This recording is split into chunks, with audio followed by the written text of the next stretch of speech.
Line 6 is celebrating 25 years of the DL4, which happens to be one of the most sonically significant guitar pedals ever, with a limited edition silver version of the DL4 Mark II. I got one of the 2,500 hand-numbered units, so let's talk about it. Welcome to Get Offset. My name is Emily and you're special to me. This DL4 Mark II was sent to me in exchange for this video, but thoughts and opinions are all mine. There are a lot of technologies we take for granted these days. Modeling, affordable reproductions of expensive vintage units, and loopers are just a few of them. And the DL4 had all of those when it was released back in 1999. That's 25 years ago, and that kind of hurts to say. When it was released, the DL4 was one of the first digital modeling pedals, boasting Line 6's take on over a dozen vintage delay effect units, many of which were impossible to find or impossibly expensive. Oh, and the legendary George Trips was the product manager, by the way. We still have those original algorithms with the DL4 Mark II. Those are the sounds you heard everywhere in the 2000s. I'm not exaggerating when I tell you that this pedal defined a generation of music. It is versatile, it is chock full of great sounds, and it even had a looper. By modern standards, the looper was pretty short, but loopers in general were pretty new back then. From jazz legend Bill Frisell to indie rockers Grizzly Bear and beyond, the DL4 has been a pedalboard staple since its release. And just a few years ago, Line 6 released a Mark II of the DL4, which boasts some serious upgrades. You can tell that Line 6 looked at how people actually use the DL4 when making these upgrades. The looper is a great example. It now offers up to 240 seconds of record time, up to several hours if you use your own SD card. I think that's a micro SD, by the way. Line 6 also recognized that singers were using the DL4, so now there's an XLR in on the back. It even has full MIDI capability, so you can save more than the 3 presets of the Mark I.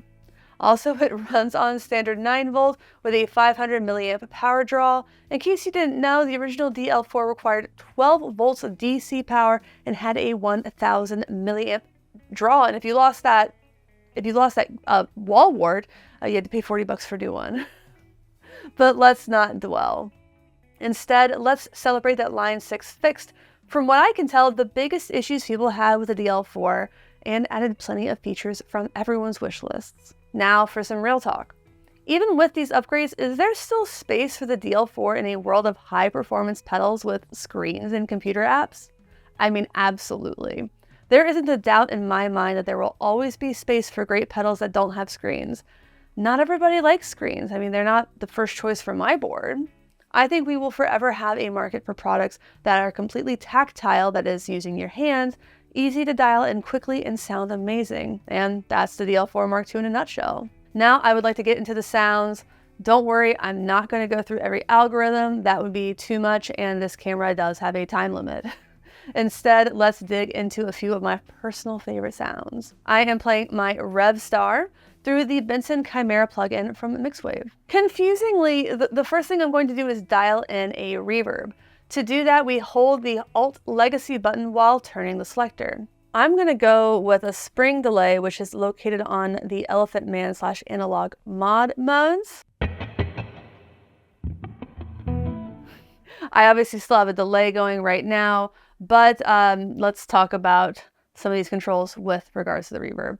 Yes, there are hidden reverb modes. There's one on every single turn of this dial as far as I know, but you have to hold down this Alt/Legacy switch to access it. You hold the Alt and turn repeats to adjust decay. You hold the Alt and adjust mix to adjust, you guessed it, the mix. You hold the Alt and adjust tweeze for placement of the reverb in the signal chain. I'm doing 100%, so 100%. That is reverb after the delay. Tweak varies by mode, but for spring it is the pre-delay. Let me just drop the repeats a bit so I can hear. Start everything down just so we can hear that reverb.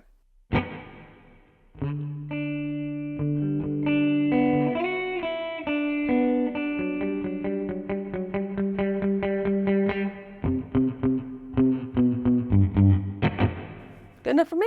Let's get into my first of my favorite sounds. I'm going to do 2 from the original pedal and a few from the Mark II. So let's start with ping pong. It's a classic for a reason. It's a simple but effective way to get a major stereo spread. According to the manual quote, tweak adjusts the offset between the two delays from 0 to 98%, and tweeze adjusts the stereo spread from 0 to 100%. So let's put the tweak at noon for a nice balance and really max that tweeze, turn up the repeats, and let's tap in a time.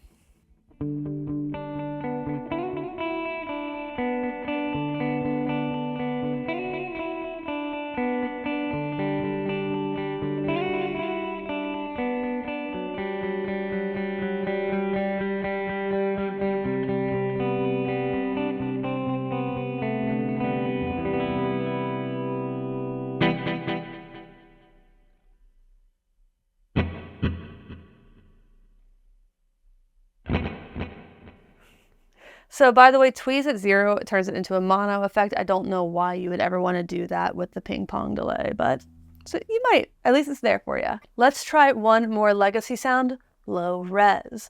This is based on those old rack units that only had 8-bit resolution, so each echo loses fidelity. I love it. Tweak adjusts the tone with a low-pass filter ranging from 0.3 kilohertz to 12 kilohertz, while tweeze adjusts digital resolution from 6-bit, very low-fi, to 24-bit hi-fi. So we will turn up the filter and turn it down the resolution for something fairly stark. And let's go ahead and turn up the repeats quite a bit. I like it when you turn up the repeats.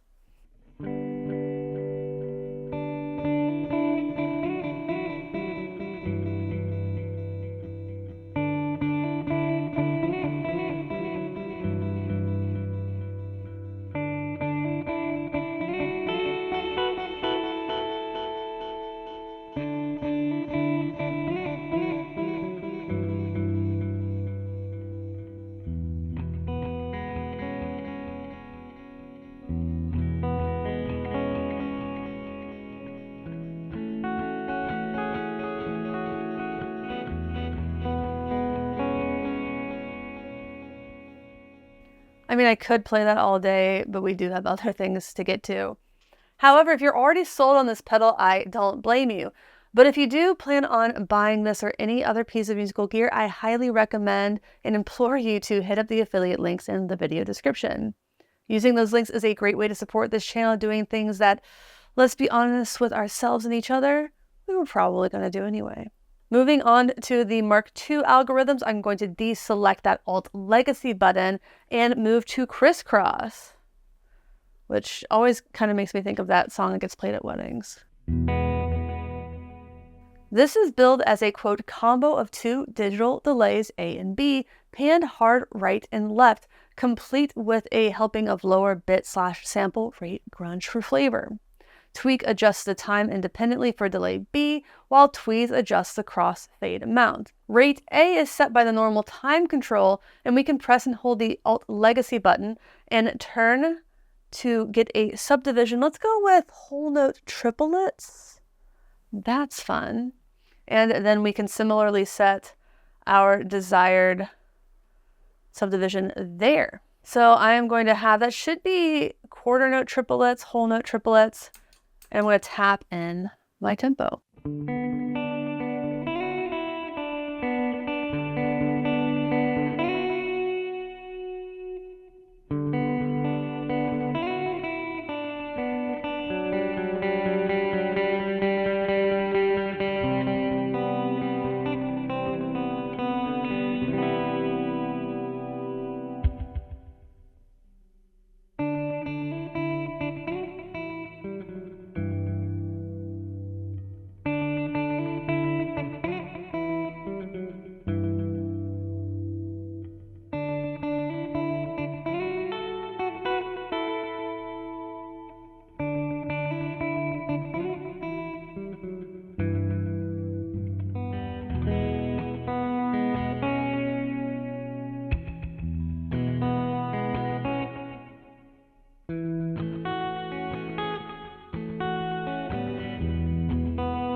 Now, if you're into this video and this channel, please consider subscribing, liking, commenting, etc. You can even drop a little tip down there if you want to. But that kind of thing, the liking and the commenting and subscribing especially, helps make sure you see my videos more often, and it makes YouTube think I'm more recommendable, if that's a word. Next is, well, it's Euclidian, and it comes with a chart. I don't understand this at all, and judging from the manual, line 6 doesn't expect me to. In fact, quote, not just for the geeks in the room, this one is based on the Euclidean rhythm algorithms, which result in 8-step sequence patterns, as they've attempted to illustrate in the manual. Full understanding requires complex diagrams, charts, and whatnot, but feel free to ignore all that and just dive in. So let's dive in. Repeats controls the overall number of repeats heard for the entire sequence. If you want to hear all fills in the sequence only once, you set it to 0. Tweak adjusts the step fill. Using Euclidean math, this evenly fills the sequence with repeats 1 through 8. There is a diagram. I won't put it on the screen though. Tweeze adjusts rotate, which fills forward within the sequence by the same amount. I don't know what that means. Turn the knob to the right if you like the sound of the repeated pattern, but want the fills and gaps shifted forward. So I'm going to keep it in the middle.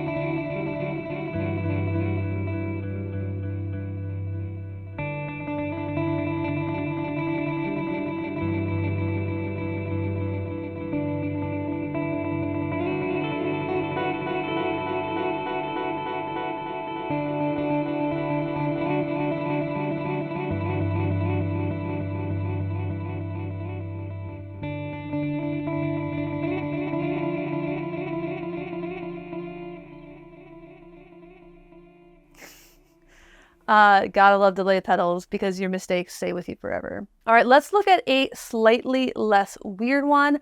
This is called ADT. You can think of it as a doubler a la Les Paul, the person, not the guitar. Repeats adjust a flutter and wow. Tweak adjusts saturation and distortion. I'm gonna turn that down for now. And tweeze is the modulation depth. You might notice that tap knob there, it looks like it's completely solid, but if I turn it, hopefully the camera will pick up it as flashing. It is a doubler after all. It's just a really, really fast time.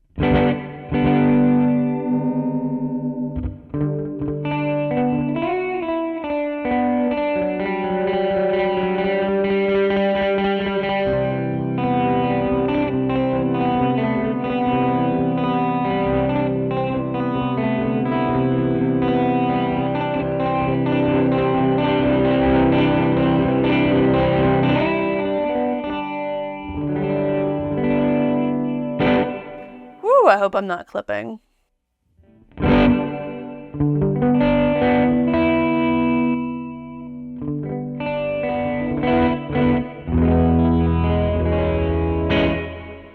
The computer says I'm not, but computers can lie.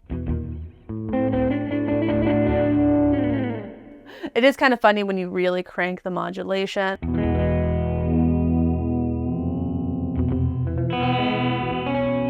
Just sound very drunk.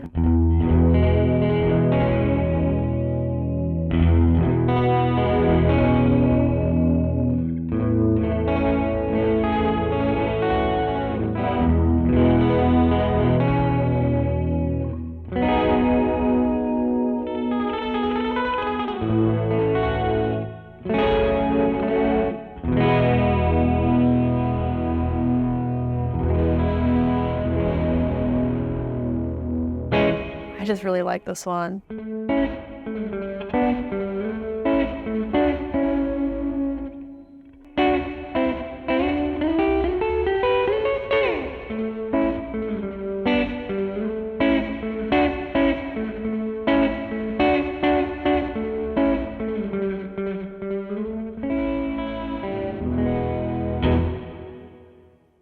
finally, I want to talk about Elephant Man, because that brings us into a territory where it's based on a pedal that I've always wanted to play, but for some reason never have been able to.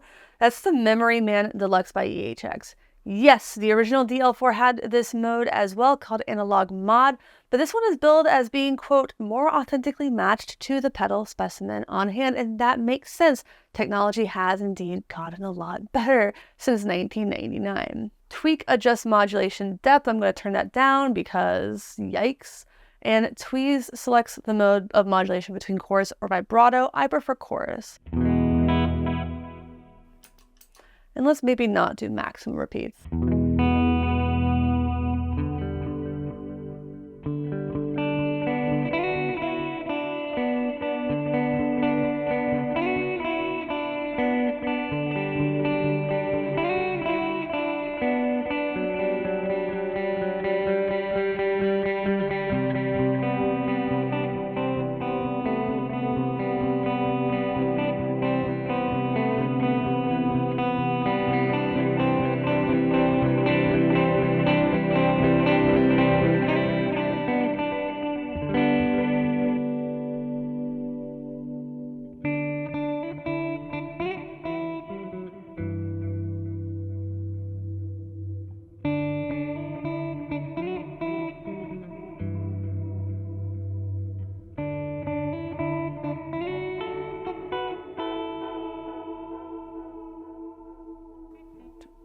Yeah, all these songs are the same tempo.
Final thoughts. This thing is remarkable. It's everything everyone said it was. I feel so lucky to not only to finally have one, but to have this one, this limited edition version. Again, they're only making 2,500 of these. They're all hand numbered. Mine is number 300.